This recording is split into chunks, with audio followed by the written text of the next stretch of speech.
had, I would say, a handful of profound experiences. And then from there, I had dozens of experiences after that that were beautiful and unique, but they were, it seemed as if the faucet of the truly profound experiences had stopped. Yeah. And I said, okay, well, that's just the way it's going to be. No more, being blasted off through dimensions into the profound type experience. And then one happened. And for me, I call it the rebirth, because it felt as if not only did I get smashed through multiple dimensions and saw things and felt things that I can't even really describe. It's very difficult to describe. But as I came back, it truly felt as if I was a baby that had just been born, where I couldn't make eye contact. I had the motor skills and functions of a newborn baby. I could barely grab and touch things. And it took me about 30 minutes to kind of reorient and become a human again. And that happened to not only my physical body, but also to my mind. It was almost like I was reoriented with reality and to what it's like to be a human avatar. And interestingly enough, that was right before one of the most challenging epochs of my life. And because of that experience, I was kind of a blank slate, and I was able to navigate that experience with as much skill and grace as I could. And I thank that, and I credit that experience. And going back to your experiences, with Timothy Leary or Ram Dass or all the way up, Jim, if you don't mind sharing, what is a transcendent experience that you can recall? Well, I mean, one of the wonderful things about transcendence is, since you're no longer linked to your identity. There's no Jim Fadiman there. There's just the kind of matrix in which Jim Fadiman is a very tiny part. So literally remembering probably doesn't occur. What you have is a scaled down version of memory. And there's a St. John of the Cross, very important Christian saint in the Middle Ages, at one point was talking about visions. And he said, if you have a vision of the pearly gates, of Gabriel, of the Virgin Mary or God himself, do not be confused. You are not seeing that. What you're seeing is a scaled down version of what you've experienced, and a form where you can handle it.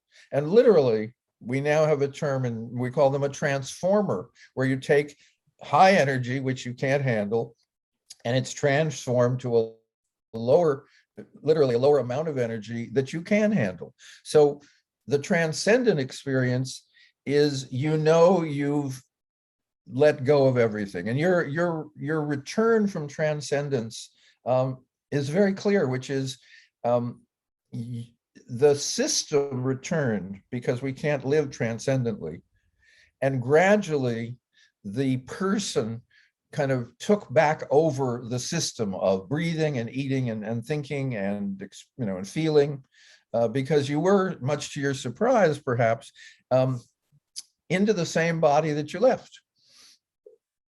And that is the kind of essence of transcendence, where you fully recognize that your own identity, my Jim Fadimanness, is a subset of who I and you really are. And that changes your way of being in the world as no other experience can. Wow. The Jim Fadiman human avatar is a subset of your true, full, expanded reality. That is beautiful.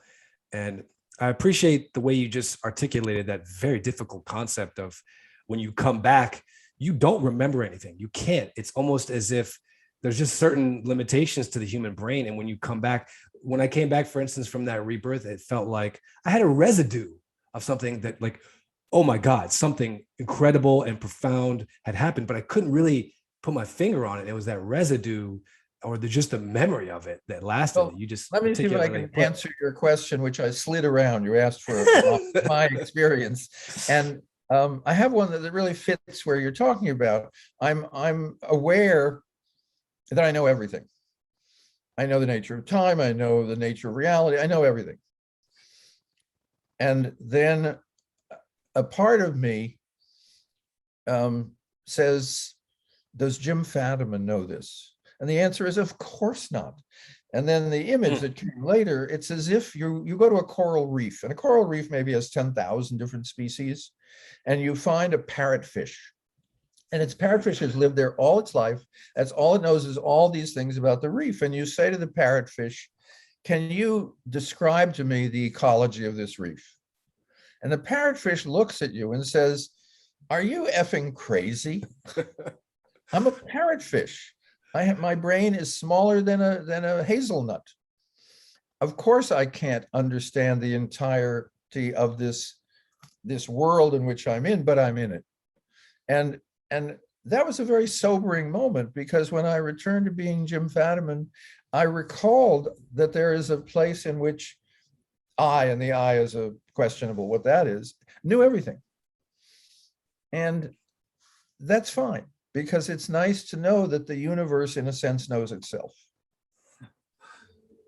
And that we don't ask, we don't ask a tree, like, which psychedelic company should you invest in?